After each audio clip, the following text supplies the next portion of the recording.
going on, YouTube? Well, it looks like, this Bermain Stavern versus Alexander Povetkin trial started. Ludabella and Deontay Wilder are seeking damages of, $5 million.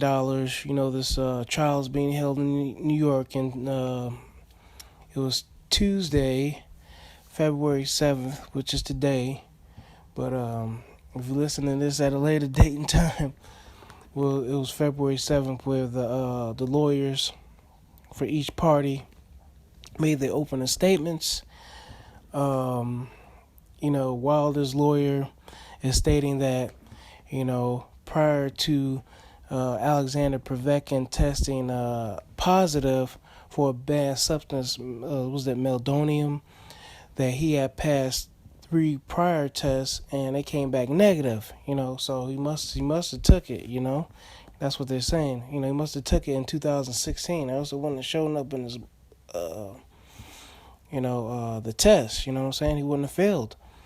And you have Rubinski and Povetkin, they're claiming that Wilder and Ludabella pretty much owe them, like $35 or $36 million in damages because they didn't proceed with the fight, and that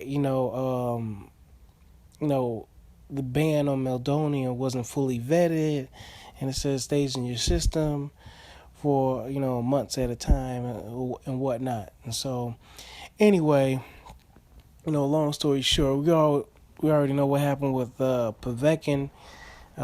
He tried to do that Stavern fight. He got busted again, and B sample came back negative and stuff like that. And Povetkin was dropped from the WBC rankings. The dude's not even ranked in the WBC anymore. So it's whatever. You know what I'm saying? It depending on who you think is at fault. A lot of people think that Wilder should have gone on and fought, but I don't think so. You know what I'm saying? I mean, look what happened to Duopois. Look what happened to Duopois. Didn't he fail drug test in that one too? Yeah. That was the second fight. He was supposed to fight Stavern, and Johann Duopois was the last minute replacement. And look what happened to that guy. Come on, man. And so in saying that, I'll get to my second point about this whole Wilder Luis Ortiz thing, is that Wilder, Mark Breland, his trainers, a lot of those guys that come into his camp when he's preparing for a fight, and they don't spar for free, man.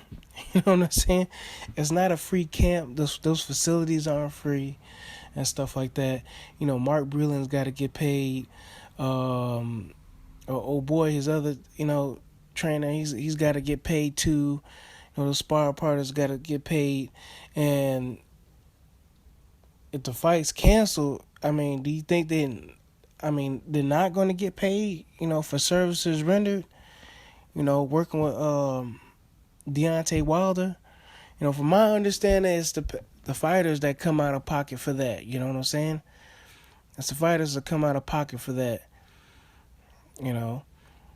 It's like it's like making an investment. It's like losing out on an investment, man. You do all that training and stuff like that, and then all of a sudden, you have a person that days before the fight pops hot. You know what I'm saying?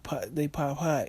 So a lot of these guys, they bring in nutritionists and stuff like that, which costs them money. Those nutritionists, they got to get paid. It's not their fault that the dude you schedule, you were contracted to fight, pop hot. You know what I'm saying? You still got to come out of pocket for that. You got to invest in yourself.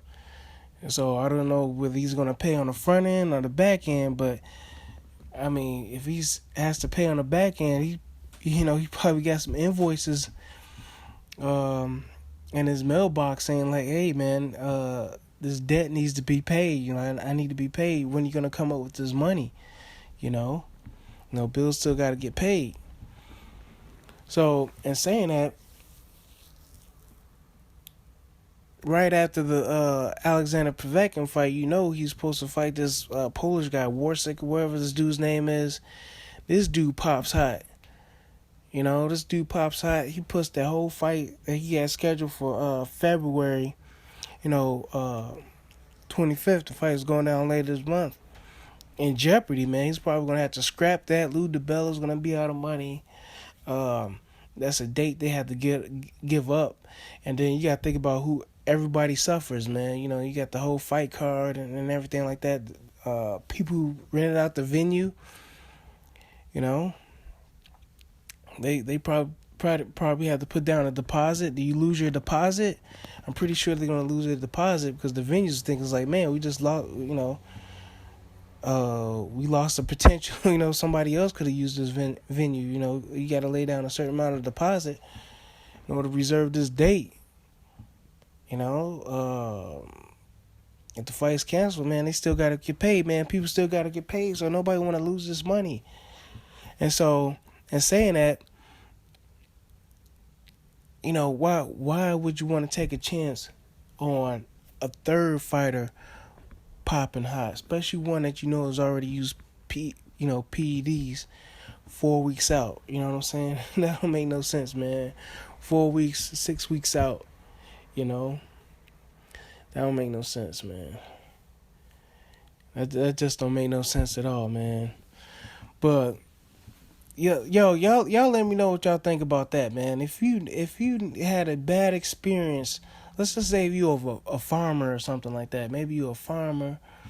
You gotta work the land, you do all this hard work, and let's say you plant your crops, man. You plant the seed at a certain time of the year, and let's just say you don't get a good harvest.